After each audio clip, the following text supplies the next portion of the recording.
Hi everyone, it's me, and today let's watch the game Theorists.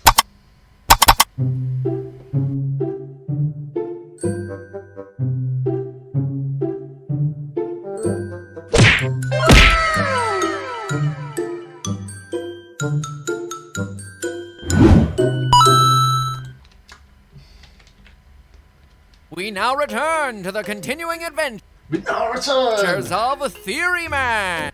The amazing adventures of Theoryman! Not Spiderman, Theoryman! Help! Help! Someone stole my purse! Again! Never fear, Theoryman is here. Not you again. Last time I had my purse stolen, you just told me about superheroes crawling into each other's butts. This time I can definitely help though. Really? Yes! Your purse was stolen, you say. Well, did you know that that wasn't really your purse?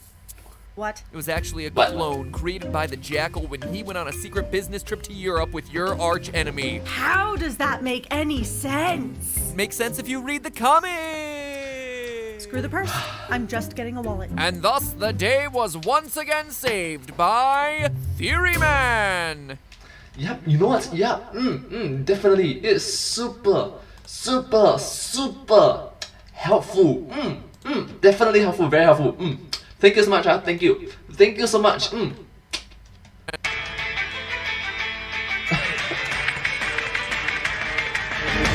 dun, dun, dun, dun.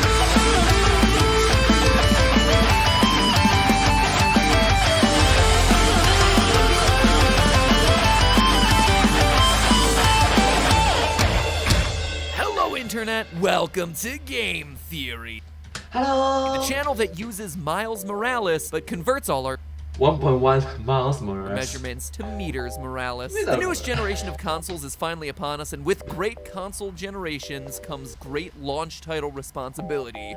Oh! With great power comes great responsibility. Spiderman. I just remember one more. If you're nothing without the suit, then you should have it. And while things have been pretty darn quiet in Xbox Halo Infinite at launch title. Halo Infinite delayed a year. corner, for PlayStation fans, Sony delivered a solid follow-up to 2018 Spider-Man with the new Spider-Man Miles Morales. Peter Miles Parker better Morales. start looking over his shoulder. Between this game and Into the Spider-Verse, Miles is quickly becoming the de facto Spider-Man. And now with all the past Spider-Man being confirmed for the third Marvel movie, Tom Holland, you precious little human jelly bean, I know you're busy playing in the jungles as Nathan Drake, but if you're not careful, you're gonna get squeezed out of your little red spider tights, friendo.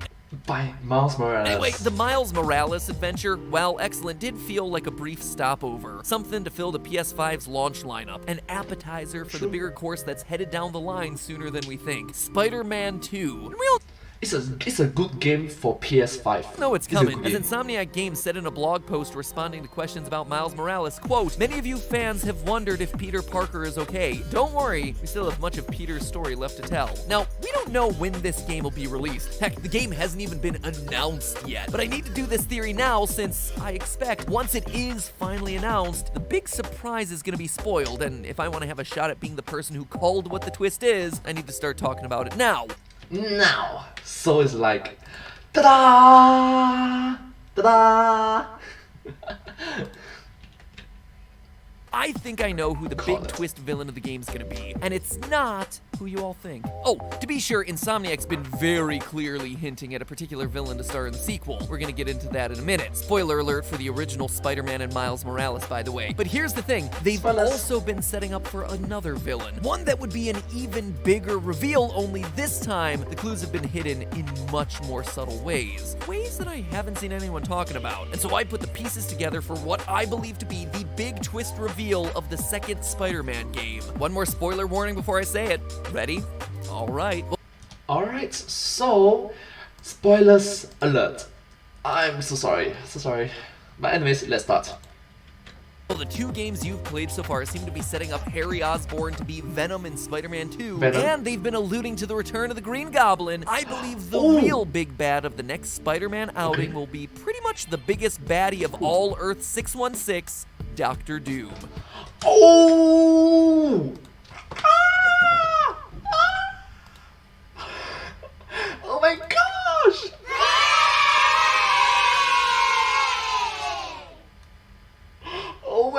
gosh! Oh. Yeah, that guy who's the villain from Fantastic Four. Let's start by No, you must think about it. If it's Doctor Doom, that means Fantastic Four. If it's Fantastic Four, that means Silver Surfer. Those Galactus. Oh my gosh, those cosmic entities. turning our clocks back to 2018 to recap the plot of the original Spider-Man game. Oh, and while we're here, I gotta go eat in a crowded buffet restaurant and go to a packed theater to watch Into the Spider-Verse. Oh, if only I knew what was coming 2 short years later. Spider-Man told us the story of an already veteran Peter Parker taking down Martin Lee, a supervillain named Mr. Negative who was created when an Oscorp genetic experiment went wrong. In the game, Lee wants to weaponize the experimental GR27 serum, code Devil's Breath. named Devil's Breath, and release it onto the city of New York. To defend against his attacks, Mayor Norman Osborn hires a mercenary organization named Sable, which turns out to be little better than the goons they're meant to defend against. Between Sable and Mr. Negative's gang, the streets of Manhattan turn into a war zone. Eventually, Martin Lee partners up with the real big bad of the game, Dr. Octopus, Peter's scientific mentor. Together, Ock and Lee assemble 4 other mega-villains to create the game universe's version of the Sinister Six: Doc Ock, Mr. Negative, Vulture, Rhino, Electro, and Scorpion. They take the idea of weaponizing Devil's Breath and run with it, successfully infecting large swaths of the population before Spidey saves the day. The new game, DLC, spin-off, sequel, Miles Morales. Oh, I get it. DLC glow. Clever.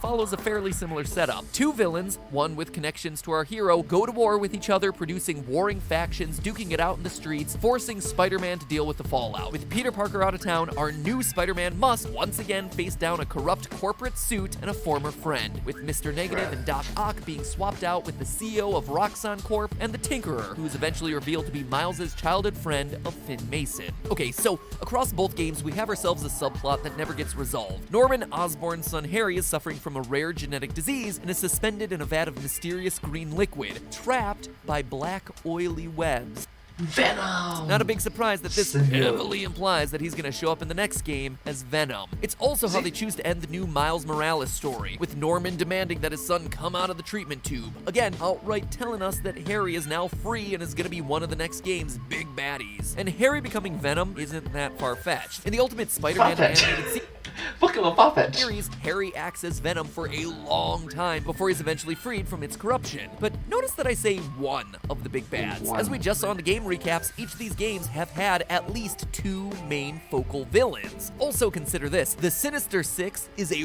really strong opening move. It's usually the kind of thing they have to build up to, and there's a reason for that. Spider-Man doesn't usually go toe-to-toe with the big cosmic villains like Galactus, just doesn't match his character or his power sets. Yeah, think about it. Just think about it, alright? Thanos, a cosmic threat. And then Spider-Man, a friendly neighborhood Spider-Man, a friendly neighborhood Spider-Man versus a god. Such, there's not a whole lot you can do to ramp up the intensity after the Sinister Six makes an appearance. Heck, even Miles Morales doesn't try to one-up the first game, instead focusing on a slightly smaller threat in a slightly smaller game. How's day 1 of solo Spider-Manning? Pretty good. I stumbled on a conspiracy in my neighborhood. Classic. But Spider-Man 2 for the PS5 cannot afford to be a slightly smaller game. So how do you top 6 villains in your follow-up title, especially now that you have 2 Spider-Men to throw at them? Quality and quantity. You use 3 heavy hitters: Venom, Green Goblin, and the surprise appearance of Dr. Doom. Here's the thing, Harry as Venom has been very clearly set up, and he would serve as our villain personally connected to Spider-Man, filling out the slot of Octavius and Finn Mason from the first 2 titles. Plus, there have already been a ton of Green Goblin Easter eggs sprinkled throughout the first game. Obviously, there's the prototype mask that Mary Jane puts on, which itself references the Goblin's iconic glider and pumpkin bombs in the corner of the HUD, and the physical recreation of the bombs in the lab. But there's also a subtle reference in Harry's medical file. Looking at Harry Osborn's medical document, you'll find references to Amazing Spider-Man Comics issues 31 and 136, the first appearance of Harry Osborn, and the first time Harry dons the Green Goblin identity. movie. Anyway, if Harry wasn't already covered in black webs, it'd be my guess that he's gonna be the new Goblin, but with so many hints leading up to what promises to be an Osborn-centric story, the appearance of the Goblin seems all but guaranteed. So then why do I keep harping on about this appearance of Doctor Doom in the new game? Well, unlike Venom and Goblin, which are pretty heavily predicted at this point, the reveal of Doctor Doom would be a huge surprise, a huge press getter for the game, because up to this point there has been no indication that he's anywhere close to being on the table. But you see, that's where you're wrong. He's been telegraphed in plain sight throughout both of these first two Spider-Man games. Our first clue comes in Miles Morales. To keep the story focused on Miles, Peter needed to not be around. I mean, if he were around, he would probably be the main character, so the writers sent Peter off on a little working vacation with Mary Jane off to a place called Symkaria. I read MJ's front pager about Symkaria. We're told Symkaria is in the throes of a brutal civil war, which is why Mary Jane is over there to shed light on the story. Symkaria was Mary Jane Watson. Also an important player in the first Spider-Man game and its DLC, as it's the home country of Silver Sable and the Sable Mercenary Group. I must return to Symkaria. Right, you have a war to fight. Even Harry Osborn was supposed to be in Symkaria on vacation, but that was just a cover for him floating around in a giant test tube. Symkaria. Weren't they just in the news? The long and short of it is that this place is important. It's been mentioned loads of times throughout both games. It's in the middle of a war, and it just so happens to border a country called Latveria. Latveria is the home country of Victor Von Doom, aka Dr. Doom, who rules over the country as Supreme Lord. In fact, the only times Symkaria really matters in the Marvel Universe is when Dr. Doom is up to no good. So, you wanna know who's probably behind that war that Mary Jane's investigating? Doom. He's never been a big fan of his neighbors, and in the comics has attempted to invade Symkaria on multiple occasions. On multiple occasions. In fact, a recent development in his own line of comics has him actually taking control of the country. Sure, it might be framed in the game as a civil war, but Doom is most likely the one pulling the strings in the background. In fact, I think no strings on me. The whole third game might be riffing on a plot from the spectacular Spider-Man. In it, the Green Goblin has an army dubbed the Goblin Army. And wouldn't you know it, but the Goblin Army story comes to a climax in Symkaria. Osborn attempts to Wow. Coincidence? I'm not too sure.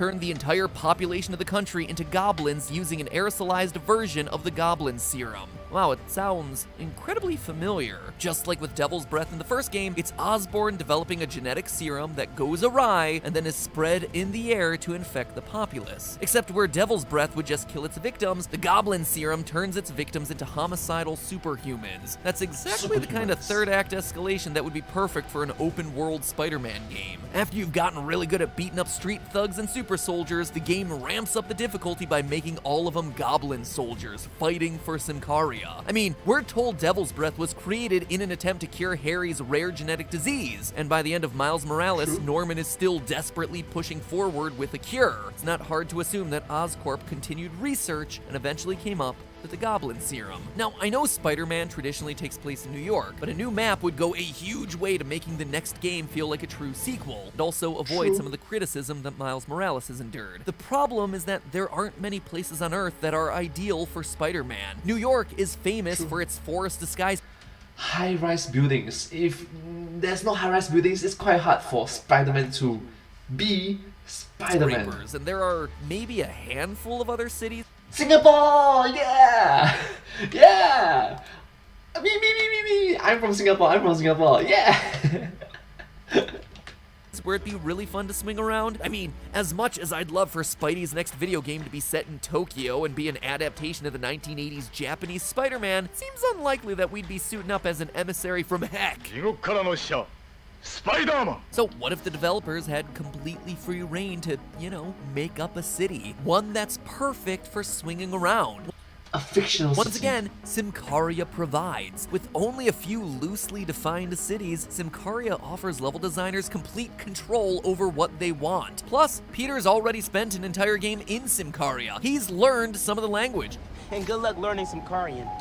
Why are there 7 different words for bathroom? We only got some vague hints as to what Peter was actually up to while he was there, which indicates that there are still more answers to come. There's also a more important reason I think Doctor Doom is going to be such a big part of the new game. So far, the games have had 2 major villains fighting it out in the streets. The first game had Dr. Octopus assembling the Sinister Six, while Norman Osborn hired Silver Sable to take over the city. Miles Morales dealt with Roxxon's army of super troopers going up against Tinkerer's underground. Venom operates alone. He doesn't have an army of thugs, but both Goblin and Doom do. 2 armies fighting in the streets for Spider-Man to sort out. It continues the winning formula Insomniac Games has created in these I really like it that you use the Among Us. first 2 The crew installments. members. Lastly, though, is the long-standing connection between Peter Parker, Venom, and the Fantastic Four, aka Doctor Doom's most common enemy. In the opening shot of the first game, there's a sticky note that reads, "RR suit fabric ballistic. Call to confirm." RR most likely is a reference to Reed Richards, Reed Richards from Fantastic Four, Mr. Fantastic. aka Mr. Fantastic, the leader of the Fantastic Four. So we already know that the games are trying to hint at a connection between Peter and Reed. This is further cemented by the importance of Empire State University in that first game. The game makes no small deal about this being Peter's alma mater, which, like the Symkaria references, is probably laying the groundwork for the next game. Because wouldn't you know it, other famous alumni from that school are Reed Richards and, of course, Victor Von Doom. What's more, it's Reed Richards who originally figures out the secret of the Venom suit in the comics. After bonding with the symbiote in the comics, Parker begins having strange dreams. The suit even starts controlling his body while he's asleep. To figure out what's happening to him, Parker goes to the one person that he trusts, a fellow alumni of Empire State University, Reed Richards. All of this setup of Symkaria, of Empire State U, all of it is just to pave the way. When a new game needs flashbacks to Peter's history with these characters, it's not going to be coming out of nowhere. It's not going to feel like some afterthought that was shoehorned in because they needed to figure out new ways to incorporate these characters. No, it's already been established in the game world in the previous installments. It's already been established in the game world that Peter has connections with all of these people and places.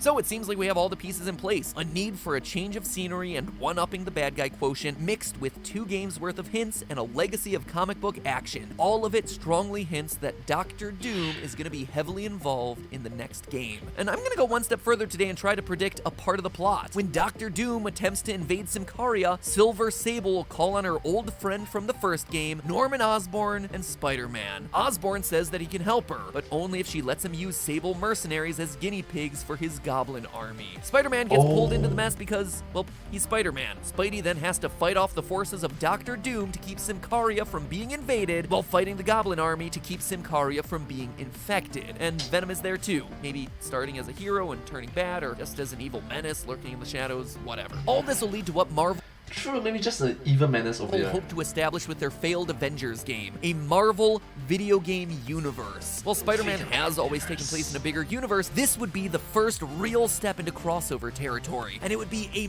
massive statement. By introducing Doctor Doom through a Spider-Man game, Marvel can make the Fantastic Four cool again, which, let's face it, they need all the help they can get. And from there, the movies are just a step away. For once, the video games would be the ones paving the way. But hey, that's just a theory. A game theory. Now, I know what you're thinking. Yes, I do have a lot of time on my hands to think about this stuff. Look, if you're anything like me this holiday season, you've got a lot of time on your hands as well. So why not use it to enrich that smooth chicken breast brain you've settled into over quarantine by using today's sponsor? Audible is the leading provider of spoken word entertainment and audiobooks. They make it fast and easy to listen to everything from audiobooks to podcasts to guided meditations and more. And with thousands of titles to choose from, Audible has what is essentially a boundless wealth of information available for you to cram through your skull at literally any given moment.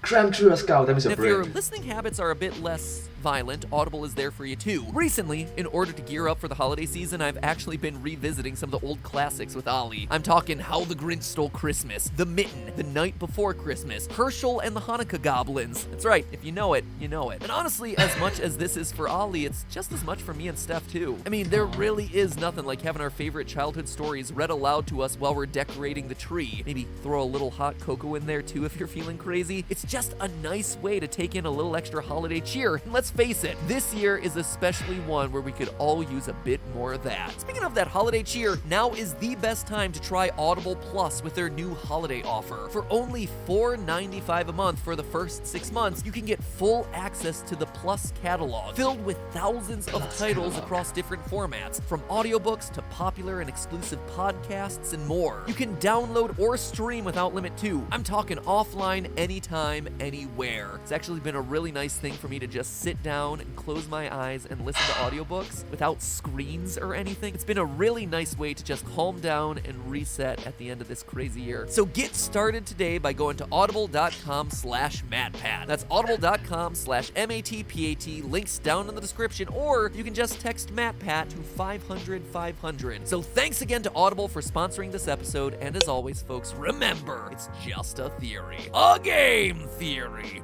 Thanks for watching. Thank you so much for watching this video. If you do like this video, please remember to like, share and subscribe to my channel, and comment down below if you have anything to share with us. Don't forget to follow my channel as well. Thank you so much. I hope that you like this video as much as I do. And in the meantime, remember, that's just a theory. A game theory. Thanks for watching. Thank you.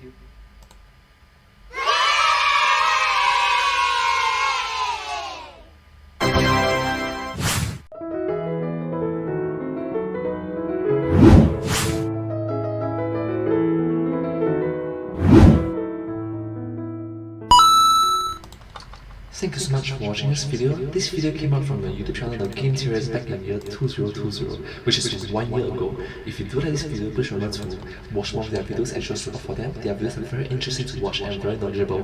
And yeah, for me, I'm a huge fan of their work, so thank you so much. I hope to see you in my next video. Bye bye. Thank you. Oh yes, and subscribe.